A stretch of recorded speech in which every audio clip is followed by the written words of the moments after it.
Soy el compañero Mochero Vázquez. En esta oportunidad voy a referirme a nuestro mártir Manuel Arévalo Cáceres. Él nació en el distrito de Santiago de Cao el 15 de octubre del año 1903. Este es un pueblo que está al norte de la ciudad de Trujillo, enclavado en el corazón del Valle Chicama. De niño fue estudiante y al mismo tiempo un obrero. Trabajó en la hacienda Casa Grande, en las haciendas vinculadas a la caña de azúcar. Comenzó a mirar los abusos que se cometían. Él narra que cuando los trabajadores presentaban sus pliegos de reclamo, sus peticiones, buscaban una caña la más larga para en la punta colocar sus reclamos. Y luego que el caporal, el capataz, tenía el documento en la mano, inició una gran carrera porque el capataz con fuete en mano los alcanzaba y los maltrataba, los golpeaba, los castigaba. Estos hechos fueron los que en Manuel Arévalo comenzaron a despertar su rebeldía, su indignación contra este tipo de abusos. Por eso es que se convierte en dirigente sindical siendo un joven, un adolescente, y es el que entrega por primera vez el pliego de reclamos a la mano del administrador de la hacienda. Se promovió una huelga para conseguir esos beneficios y Manuel Arévalo es deportado al puerto de Salaberry.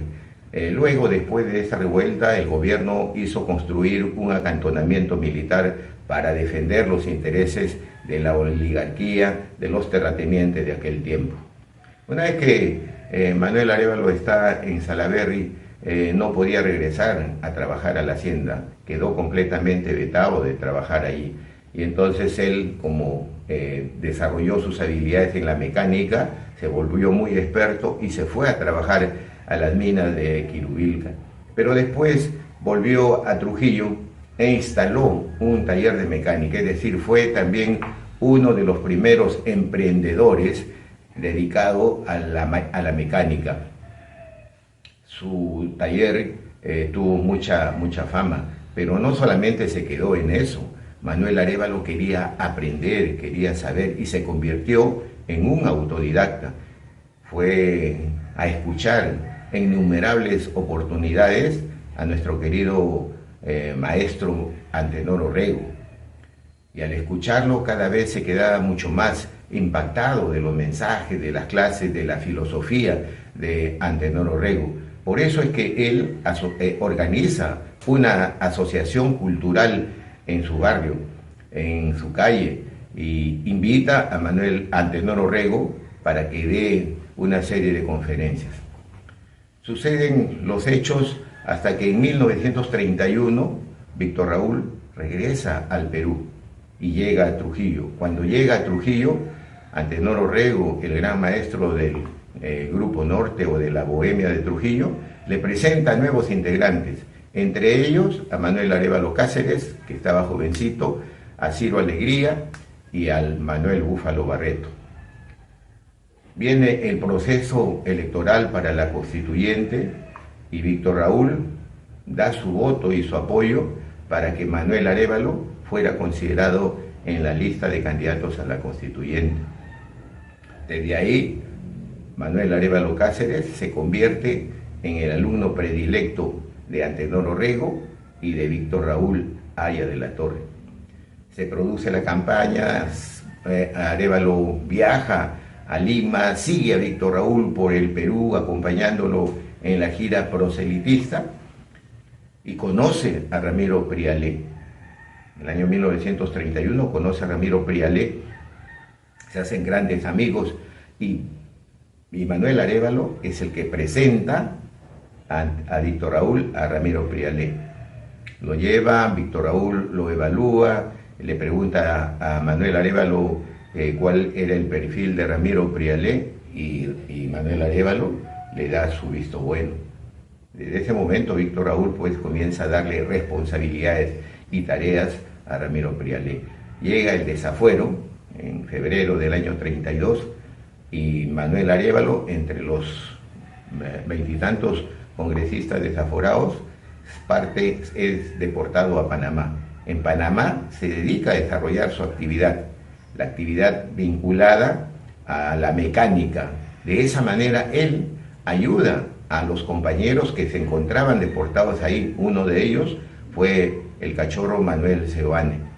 Cuando se produce la revolución en julio del año 32, Manuel Arévalo se encontraba justamente cruzando Colombia.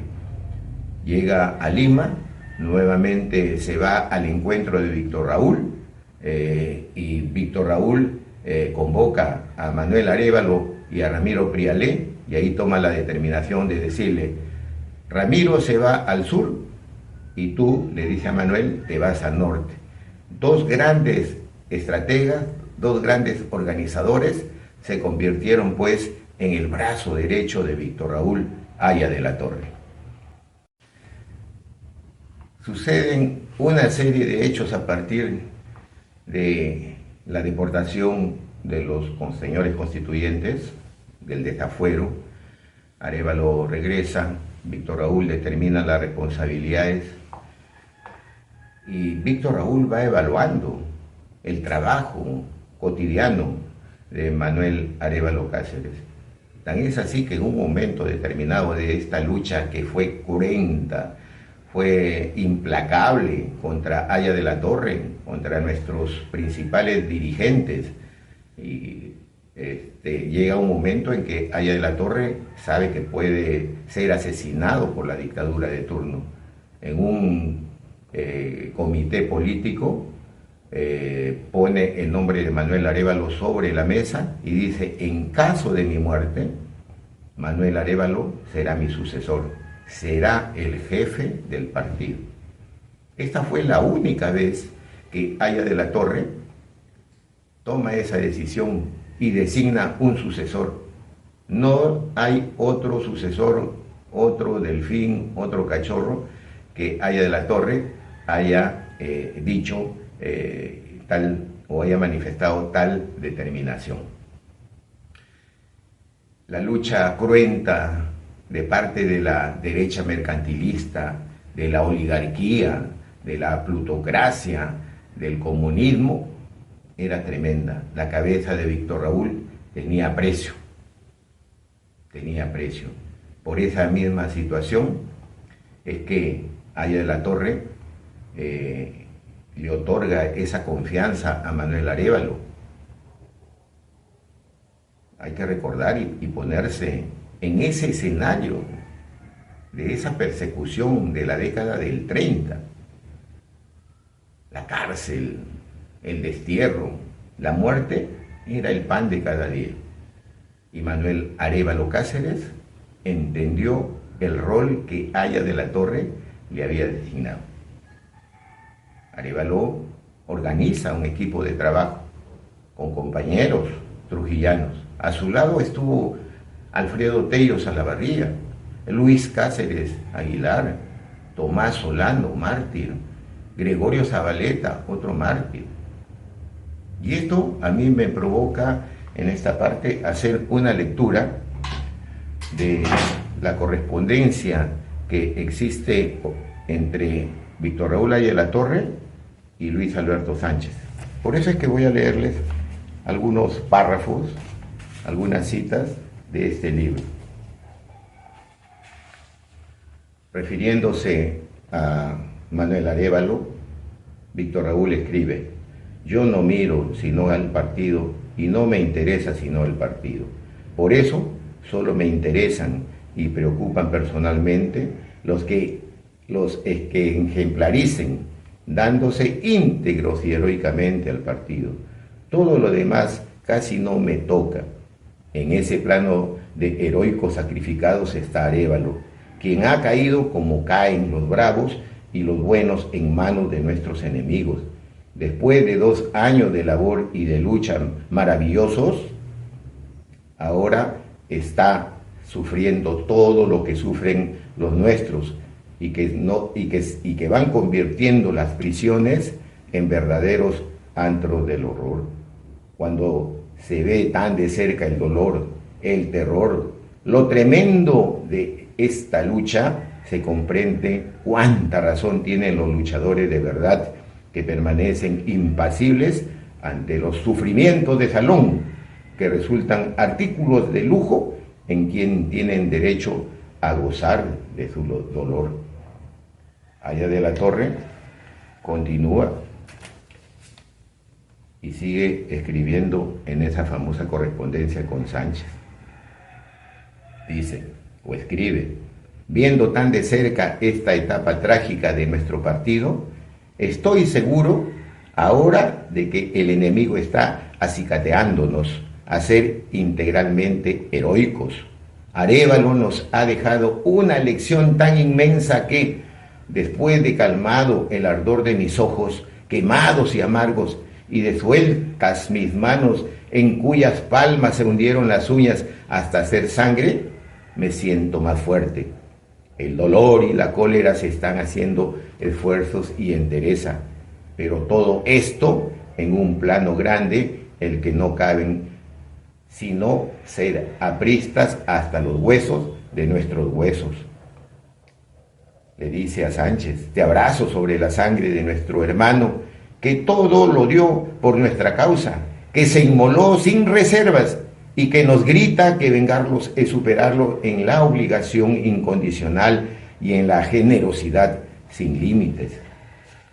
Continúa nuestro querido maestro en esta famosa correspondencia con Sánchez relacionada con nuestro mártir Manuel Arévalo Cáceres y escribe: no está bien que yo trate de insistir sobre lo tremendo de mi lucha, pero sí que recuerde que casos como el de Arévalo van a repetirse y que esta causa que da martirios así merece una brasa en los labios y una llamarada en el corazón. Por eso yo voy conscientemente a la muerte si ella me espera. Continúa esta hermosa correspondencia entre nuestro querido maestro Víctor Raúl Aya de la Torre y Sánchez, dedicada especialmente a nuestro querido mártir Manuel Arévalo Cáceres. Arévalo fue un hombre épico. Su masa, su fuerza, su testa, sus ojos, el temblor siempre en trance de su voz, daban una impresión tremenda de hombre entero. Sus cartas, cada día más cercanas de la muerte, me iban dando la impresión del hombre que ya no temía nada, que no fuera no tener dos vidas para darlas. Y solo cuando se conociera mejor en el partido. Arévalo fue un hombre épico. Su masa, su fuerza, su testa, sus ojos, el temblor siempre en trance de su voz, daban una impresión tremenda de hombre entero. Sus cartas, cada día más cercanas de la muerte, me iban dando la impresión del hombre que ya no temía nada, que no fuera no tener dos vidas para darlas. Y solo cuando se conociera mejor en el partido y fuera de él lo que fue Arévalo, podríamos tener la medida y arquetipo de lo que debe ser el aprista. Después de su muerte, yo siento un tremendo vacío, dejándolo a él vivo, no me habría importado morir. Hoy siento que me hace falta quien en estos 2 años me probó ser el hombre que más comprendió la lucha y que más altamente la glorificó. Esta correspondencia, compañeros, nos deja una gran lección y debemos recogerla.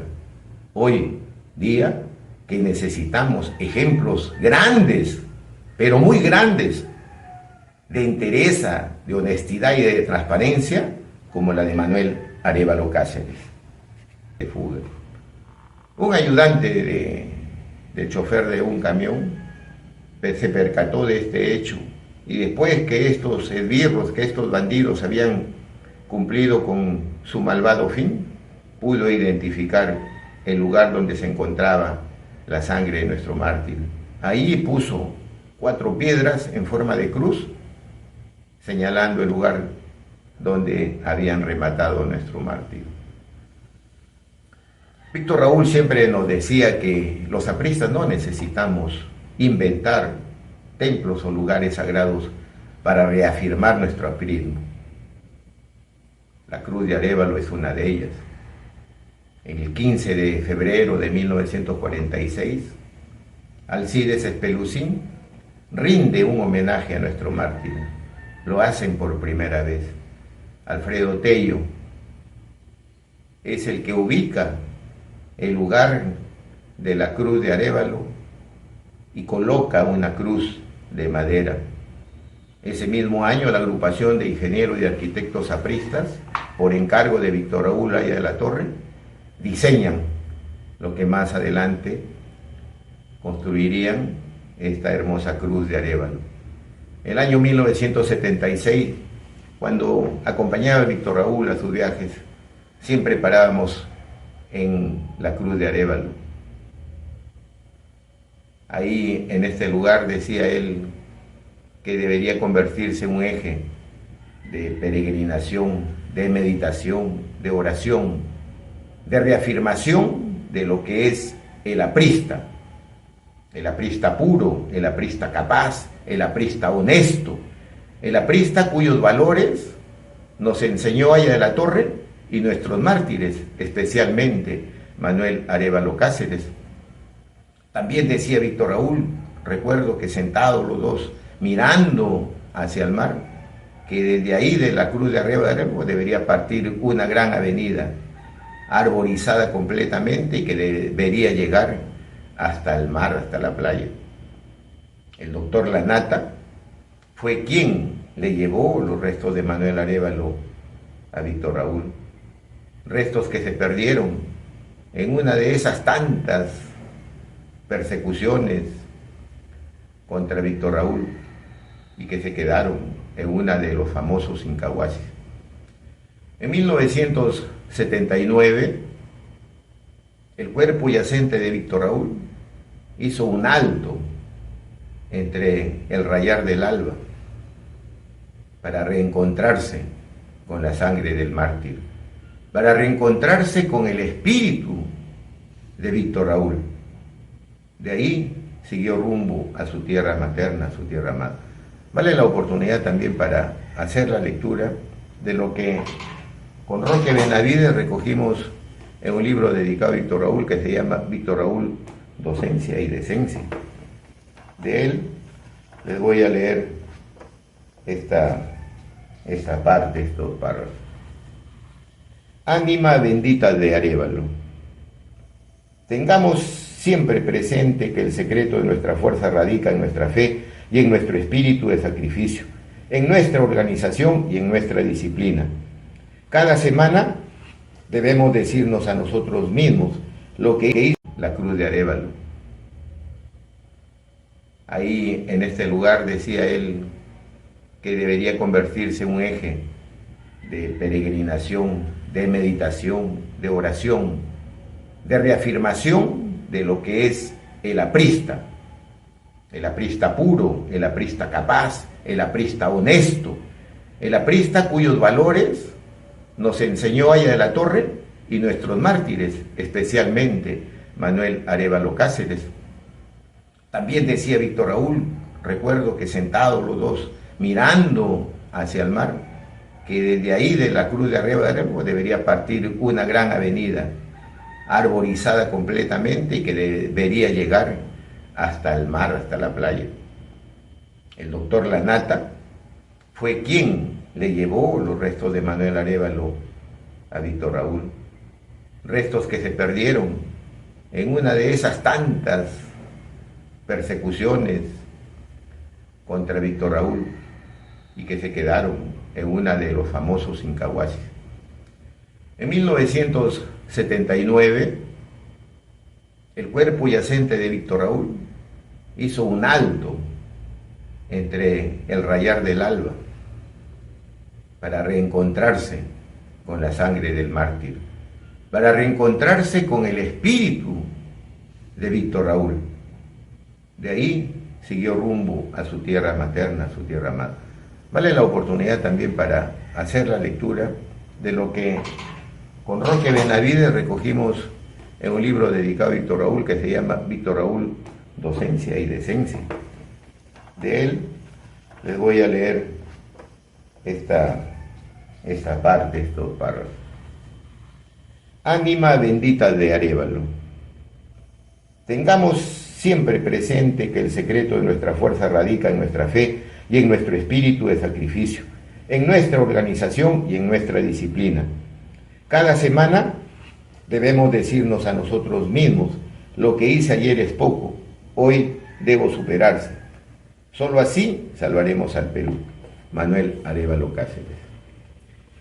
¿Cómo no recordar la anécdota que nos contaba nuestro querido maestro Víctor Raúl sobre la aparición de Manuel Arévalo Cáceres y el diálogo que sostuvo con él, ocurrido un 21 de febrero de 1937, justamente un día antes de su cumpleaños? Víctor Raúl narró esta anécdota en un reportaje que le hiciera La Bohemia de Cuba el año 1956. Víctor Raúl dice que en ese diálogo con Arévalo le preguntó: ¿te mataron, Manuel? Le dije: ¿cómo es la muerte? ¿Sufriste mucho? El mártir me miró con sus ojos tristes, con su sonrisa melancólica y serena me respondió: no hablemos de eso, ya pasó, ya pasó. Vengo a hablarte de ti, le dijo a Víctor Raúl, que estás vivo, y a decirte que no te pasará nada. ¿Cómo nada? Puedes estar seguro, le respondió Arévalo. Me abrazó como tantas veces me había abrazado y partió. Pero también vale la pena resaltar lo que Antenor Orrego escribió acerca de nuestro mártir. Arévalo fue un peón de campo en los primeros años de su vida, mecánico experto y calificado después, cerebro radiante, perfectamente organizado para la acción y para la comprensión del pensamiento más profundo, sensibilidad fina y delicada para la captación estética, para la percepción de la poesía y el arte.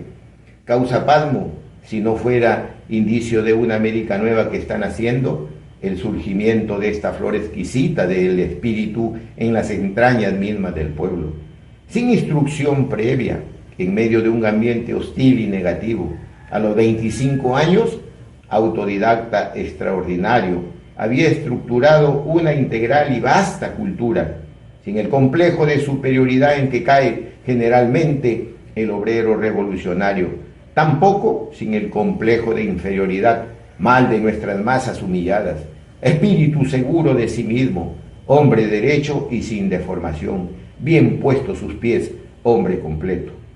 También debemos recordar que fue Manuel Arévalo quien mecanografió Pueblo Continente, el libro de su querido maestro Antenor Orrego. Es importante estas reflexiones y estas lecturas porque traen a colación lo que significa o debe significar en estos tiempos Manuel Arévalo. Sus palabras, fe, unión, disciplina y acción, encierran toda una filosofía de lo que significa el valor, el heroísmo, la lealtad, la consecuencia, la capacidad y la honestidad para realizar la justicia social. Creo que en estos momentos difíciles es importante tener en cuenta la vida ejemplar de Manuel Arévalo Cáceres. Muchas gracias.